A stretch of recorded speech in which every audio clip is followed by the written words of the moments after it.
Now, the Bible in Malachi chapter 3, verse 10 commanded that we bring our tithes into the house of God. So they are the fullness in his temple. And now these tithes were used to feed the priest. So whatever you had to give, you have to part ways with 10%. You have to take that to the temple, and this was for the sustenance of the priest. So if you had 100 naira, you had to give 10 naira. If you had 1,000 naira, you give 100 naira. And then if you had a billion naira, you had to give 100 million. So all these things were just to feed the priest. So you had to take this part to the temple, and the temple was where people gathered to do sacrifice, to pray, and to worship, and submit their offerings as well. Now, when Christ came, Christ did not come to argue, abolish, or make light of the law. He came to fulfill the law. Or you could say he came to give more meanings to the law. So you could say Christ did not really destroy or did not argue about the idea of the temple, but he gave real meaning. He gave real meaning. He revealed the fullness of what the Bible was saying about the temple. Christ said in John chapter 2, verse 19 to 21, where he said he was going to destroy this temple and then raise it up in 3 days. He wasn't talking about the physical temple. That was the introduction. He was talking about his body. He was going to die and then resurrect him. If you go further to John chapter 4, verse 21 to 24, Christ said, "An hour is coming, you will no longer worship in a place, in a mountain, or in a building, but you have to worship God in truth and in spirit."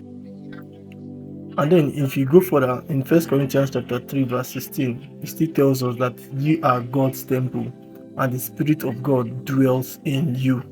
When Christ died and during his resurrection, the curtain of the holies of holies was rented from top to bottom. It was rented into two. A place that was restricted for only the priest entry was rented into two, meaning there was no need for a priest, there was no need for a mediator between you and God. A place that was only reserved for the priest to enter has now been torn apart. So we have been called into that priesthood. So we can now have direct access to God. There was no need. There was no need for a pastor or whatever priest, or nobody had to mediate between you and God. So now if you still go further, go to 1 Peter chapter 2, verse 9. It still says, "And we are no longer a distant priesthood. We ourselves are called into that role, a royal priesthood with direct access to God." The question now comes, the question now shifts. So if you are now the temple, like we are now a living temple, a breathing temple, and then we are now priests. So now, talking about tithes and offerings, so where did you now take the tithes to? Since we are now a living temple, we are the temple and we are the priests. So where do we take the tithes to? I'm asking, where do we take the tithes to? From my own understanding, I believe now what we should do with our tithes, we have to invest in lives.